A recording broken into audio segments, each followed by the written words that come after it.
Hello, KFC SuperCoach. This is the Pre-Lockout podcast for round 19. I'm Tom Sangster and Rob Sutherland is here as well. Have you reassessed your trades since last night? I can't take my eyes off you in green. You're just resplendent, Thomas. I needed to get some merch out. There's only about 10 of these were made, and I managed to get one of them. Well, they didn't make it in my size. Before we get into that, though, can we cover the other, like the elephant in the room, as it were? Which is? Come on. Your forehead. No one can see it. What happened? Oh, everyone can see it now. Yeah. No one can see it. It's fine. You've been I've covered in a cat fight. It's on the other side. No, that's my 2-year-old daughter likes wrestling. We'll put it that way. Well, it looks like she won that fight. Yep, and it's probably her parents' fault for not cutting her fingernails either. On to SuperCoach, because I know we're being bagged about it. Right, let's talk about SuperCoach, guys. It's the only reason I'm here. That's the main problem with brownies on the podcast. That's true. It's the main problem. Look, we'll cover it. Right, trades. Yes, Ryan Pappenhausen. Surprisingly, I'm going to trade him out. Joseph Wally is the other one. And I'm bringing in Reuben Garrix. Took me forever to get him, but finally I have. And Val Holmes, who's my Smoky of the Week and probable captain. I don't mind Holmes with the run that he's got coming up, but I can't quite find room for him. For me, it's Pappenhausen to Tedesco or Munster. I'm trying to split those two at the moment. I'm not sure who it's going to be. And then Penasini, I've gone to Cameron Murray via Jules because my forward pack isn't that great. I need to strengthen it up. And I feel he is as good a buy as some of these backline guys like Garrick, Valentine Holmes, and I already own Joey Manu. So that's my thinking there. I think Cam Murray is the value forward of the round. Yeah, and I'm surprised that he's not even in the top 10. Or he's quite a long way down the list in terms of buys this week. Last week he was really high on the list before that concussion in Origin. So I think people have short memories. It could be. Also, the Rabbitohs have a tough draw, which segues beautifully into the first guy on our list. I thought I'd try that. Yes. As a go. Yeah. Well, just keep going. Shall I? Okay. Well, look, Latrell Mitchell is the top of our list. It could be a little bit of recency bias. He's averaging 110, 109 point something. Yep. Since he's returned with a mid to low hundreds and a couple of 90s. Tremendous form. Latrell, when he's engaged, is one of the best players in the game and one of the best SuperCoach players. But the Rabbitohs do have a very tough draw. Now, we both got Latrell when he came back. Would you be buying him this week ahead of someone lower on our list? Well, the tough draw I don't think matters for Latrell because he actually fires up for those big games. Sometimes it's the easier games that are the problem for Latrell. I own him. I don't know if I'd go out of my way to buy him this week. I probably would, let's face it. I think when Latrell is looking interested and fit, he's got that great combination going with Cody Walker. So I probably would. Even if I didn't own him. I do own him. If I didn't, I'd probably still go out of my way to buy him this week. All right. Now, one other thing I'll throw out on Latrell, because it leads straight into the next guy on the list, was James Tedesco.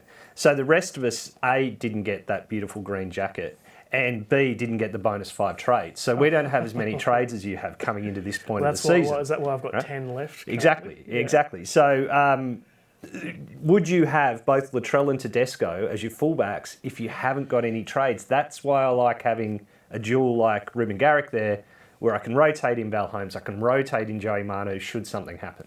I feel like fullback is such a strong position in SuperCoach that you need 2 of your best guys there, and then centre wing, worry about that later on. Centre wing is really important, obviously, because that can separate head-to-head finals, and the overall 50K is generally decided on a position like centre wing. But I have so many trades that I'm happy going with 2 fullbacks at fullback. I don't need that dual position flexibility. So I'm happy with Teddy and Mitchell there. It may end up being Nico Hines there with Latrell. So I'm not sure. Yeah, I don't have all those trades. I didn't get them. Hopefully next year I get the bonus code. So send your questions through, guys. There are none sitting there right now. So please send them through. The fact that there are none there means that we'll probably get to them. You're about to say? Well, what is it that's got your eye on Teddy other than his marvellous behind? Well, his marvellous behind is great, but just his history in SuperCoach, really. I'm a bit worried about the Roosters. I don't think the Roosters are...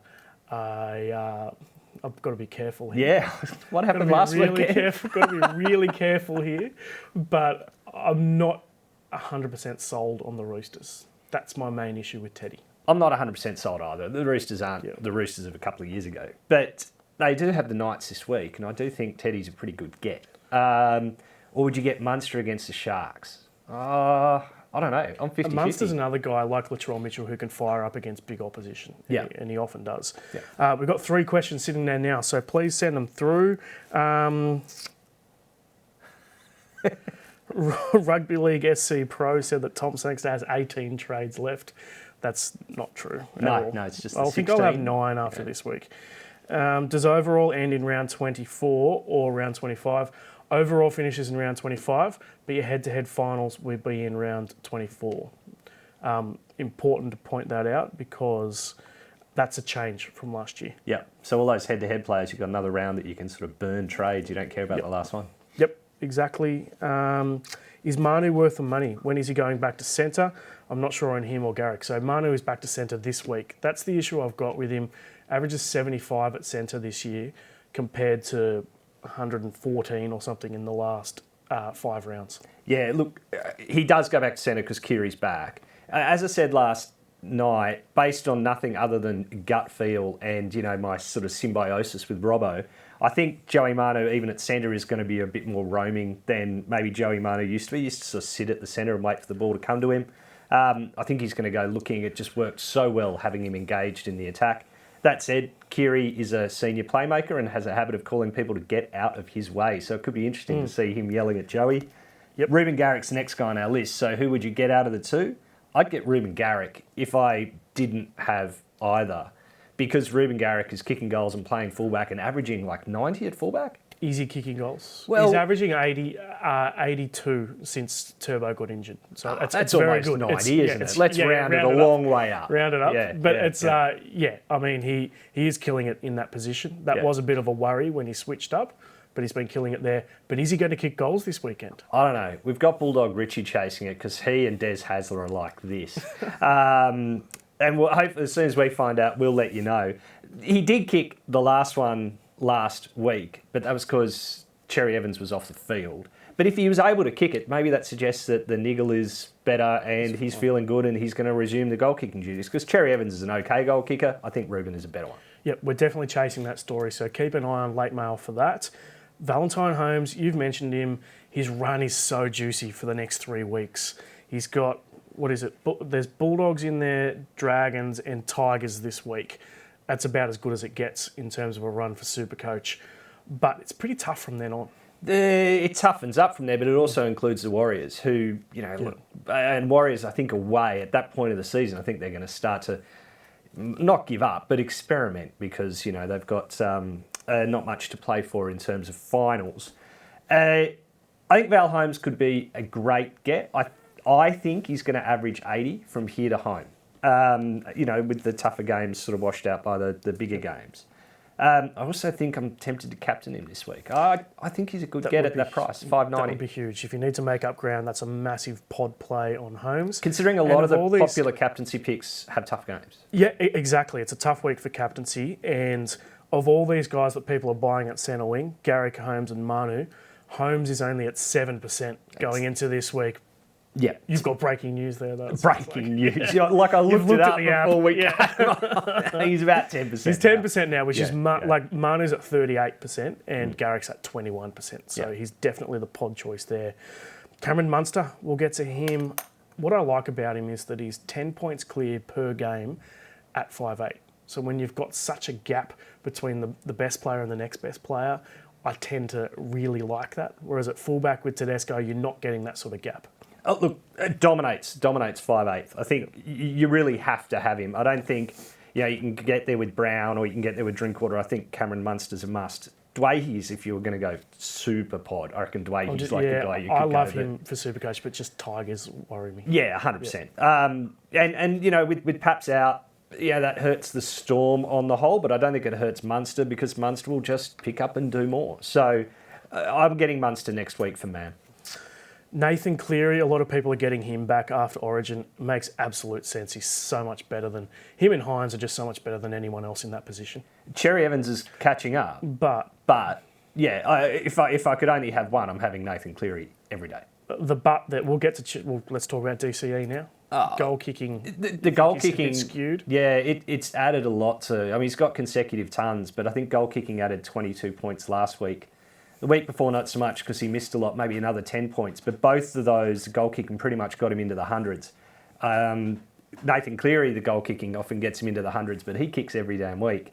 So I think you can be a little fooled by Cherry Evans' last 2 weeks. And while I'm not saying don't get him, I'm saying without the goal kicking, he's below Cleary. Yep, I tend to agree. Jojo Fafita's next on the list, also known as Sesefo Fafita, but he is Jojo Fafita in SuperCoach. If it was early in the year, he'd be an almost guaranteed cheapie. He got 49 pretty much in base on his debut. Looked pretty good to the eye test as well. But the question is, do you go for nuffs or do you go for cheapies now? Usually I'd say go for nuffs. But with COVID being such a factor this year, I think there is an argument to go with a cheapie at this time of the year. It worries me to say this, Thomas, but I think you're right. For once. Yeah. I don't throw it out too often. Down as about the third time you've ever said that to me in 12 or 13 years. Certainly the only time on air. I think, as we pointed out, like round 25, things are going to get hairy. You know, I'm pretty sure the Panthers play the Cowboys in round 25. Both teams might have, top two locked up, and you could see them rest everyone, right? Yep. With nothing to play for. Just an example, that's just going to gut your team. So having those, Jojo Fafitas, having Isaiah Tass if he stays there when Campbell Graham returns, and who knows, then there's value there. Yeah. Harry Grant's next on the list. Can 100% understand this. People buying him back after playing a bit of reduced minutes over Origin, but he did play 80 minutes last week. I think that's the key stat. With Brandon Smith out, played 80 minutes, got a decent score. It was boosted by attacking stats, but I still think that if you can do it, Cook and Grant at hooker is the dream combination. I agree. I feel maybe he played 80 because Paps got hurt, and that screwed up their rotations a little of, where they could have rolled Wishart. It is Wishart, right? Wishart, I stuffed it up not last Rodwell. time. Yeah. You're getting your 90s rugby league dads mixed up. Through there last week. And when Cheese comes back, maybe that reduces Grant's minutes a bit. What we're not seeing from Harry at the moment is that explosive running. He's not getting the tackle busts, and as a result, where he sort of gets past the first ruck and then gets a pass away and gets a line break assist, those haven't been coming like they were at the beginning. You got to feel maybe they will when he's fully healed and he's 100%. So I still think he's the premium hooker, although Cook's last 5 weeks is really good. That tough draw for the Rabbitohs does hurt Cook, I think. Yep, 100%. I think you've summed it up well. The issue I've got with Grant, and it's the issue I have with him all the time, is that he's a big injury risk, and he often, like last week, you could tell that he was playing injured as well, and that he might be forced to play through a few injuries given that Brandon Smith's out for another couple of weeks. Well, I've only got one hooker. I've got Harry Grant, which means I have to carry a trade at least to round 24 to be sure of replacing him. Question from Charlie, is Madison a must-have? Look, I don't have him in the must-have category, that's for sure, particularly after, I think it's a month out with that rib injury. He was just getting himself cherry right. I mean, he's been sunning himself. He hasn't had his shirt on for 4 weeks. And just Ryan's just been walking around just flexing randomly. Photos. Just any time there's a reflective surface, you can see Ryan stuck there for ages. They have to come put a cover over it before he can walk away. I'm just jealous. So do I think he's a must-have? No, but I think he's a like-to-have because when he's on, he's 75 points. And that's a tough position this year. There's no one screaming dominant there. Johnny says it's his follower anniversary, by the way. Well done to Johnny. And he's saying, Tom, you are awesome. Oh, wow. I didn't know you could have He said it 3 times as well. I didn't know you could have a burner and be on air at the same time. I think that's impressive. Any love for Nick Meaney? We did mention him in the Teams podcast yesterday. That question's come from Johnny Cross. It's also his follower anniversary. He averages about 70, I think, at fullback with goal kicks. Some love, but... I don't know. I've got others ahead. He's not cheap. I mean, if you're looking for a pod, I think Val Holmes at 10% is probably more of a guy to go for, particularly with his run that he's got coming up. And goal kicking as well. Best 5'8" for the run home to pair with Munster. That's tricky. It's tough. You could be Drinkwater on the basis that you play him when on matchup dependent. So I think there are really good matchups coming, and Drinky in a good matchup is a 100-point guy. Brown is the safer guy, and Dwayne is the flyer guy. That's how I'd sum it up. What about Cody Walker? Already have him, so I wasn't thinking him. Yeah. I own him, and I haven't been that happy with him for most of the season. But since Latrell's come back, it's really upped Cody's game as well. What did he get? 3 try contributions? Where was justice for Cody? I'm going to try to get that hashtag right.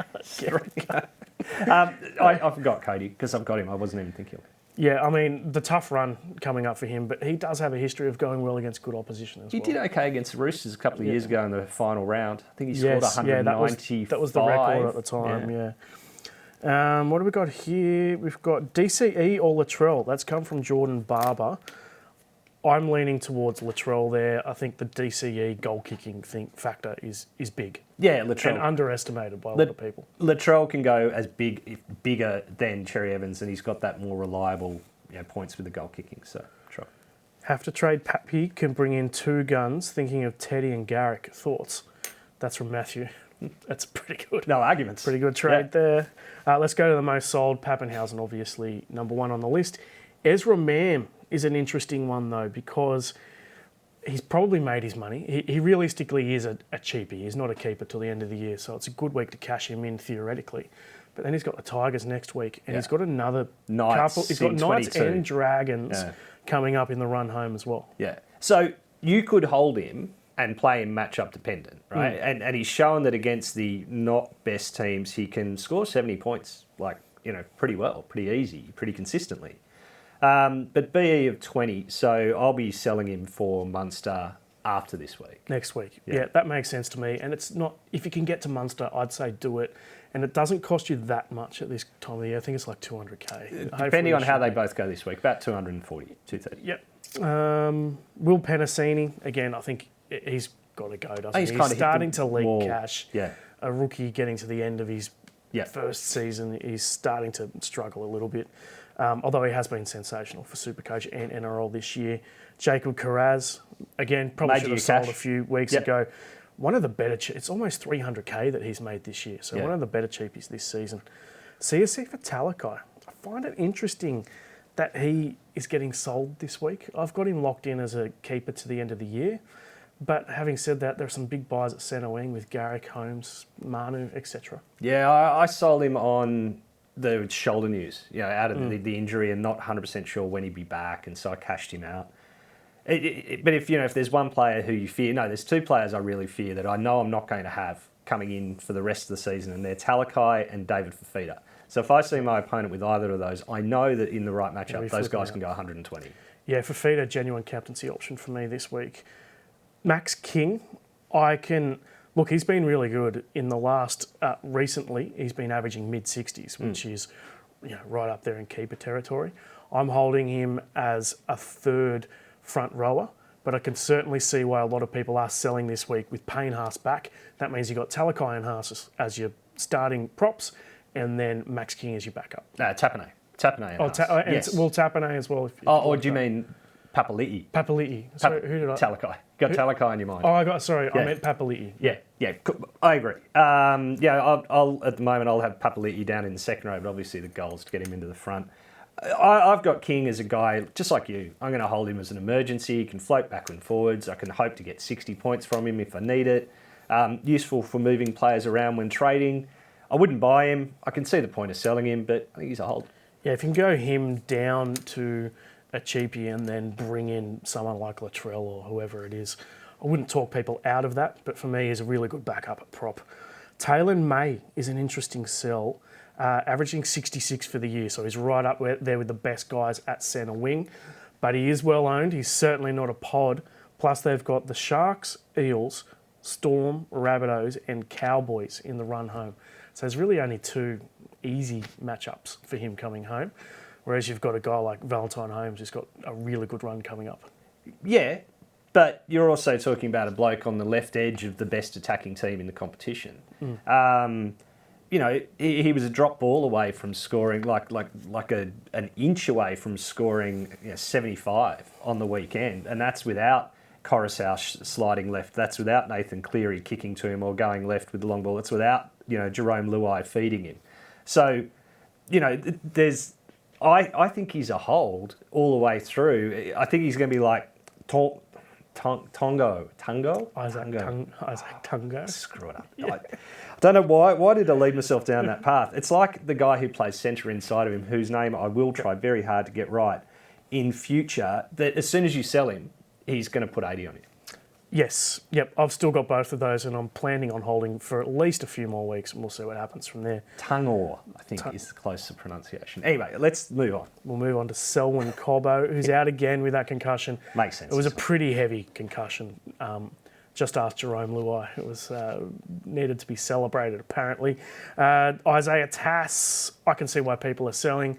He's not a bad little backup there if you get a lot of injuries. He is averaging, I mean, his base is good. You're looking at 45, 50 just in base. Yep. But equally, you can get him up to a genuine keeper for not too much, or you can get him down to Jojo Fafita or enough and create a whole bunch of cash. And he may only be there for 2 more weeks when Campbell Graham comes back. Yep, good call there. And then finally, Joey Sawali. I've got him. I'm tempted to hold for the rest of the season and play on matchups. I've got a bit of a man crush on him, have actually. a bit of a man crush, yeah. I just love watching him play. I think his defence is outrageous, and obviously in attack, he's got a lot of skill, particularly under the high ball. He can just pull a try out of nowhere from a crossfield kick, or he's got a lot of other attacking options too. So I'm tempted to hold and play him on matchups because he will become a bit of a pod. He's been, I know he was well owned at the start of the year, but he's being sold by a lot of people over the last month or so. Yeah, look, I love watching him play. I think he's going to be something super special. I'm unique in identifying that with him, I believe. I don't think anyone else has thought that he's got much going for him. Didn't Volandis say that he's going to be one of the greats of rugby league before he had even played a single game? Oh, well, he's right. But I'm going to cash him in myself to go to Garrick and Holmes. You know, I just want the slightly higher ceilings and a bit more consistency in 60 pluses. Michael's asking thoughts on Pat Carrigan. So good during Origin. Yeah. Look, I don't think he's quite up there with the top echelon of SuperCoach forwards, to be honest. I don't think so either, and I'd certainly wait this week to see how he goes with Payne Haas back playing big minutes through the middle. Heaps of questions. I'm just trying to find one that's actually readable. Not that many coming through today. It's come to that point. It's that point of the year where people are running out of trades. People are running out of trades. People are probably sick of watching yourself and I. I can understand that. We've got one question. One legitimate one from Ben. It's his follower anniversary as well. We must have set up this account I think exactly like 10 years ago or something. Lucy Leilua named it prop, cut price cheapy pod for a 4th back rower. I don't know. You've got to see him play in the position first, don't you? Yeah, and plus, just because he's named there doesn't mean he's going to play there. Exactly. I mean, this is Todd Payton. Like, there is every chance that they all shift around. Yep. He's got second rowers who can play prop, and he's got props who can play lock, and he's got lock who can play, hooker. Like, he's got everything he needs, right? So there's no guarantee that that's how he runs it up. Well, that is it for the Pre-Lockout podcast, round 19. Good luck on the weekend. Countdown show is on at the normal time, 7 p.m. on Thursday. Big thanks to Rob, and we'll see you then. Cheers.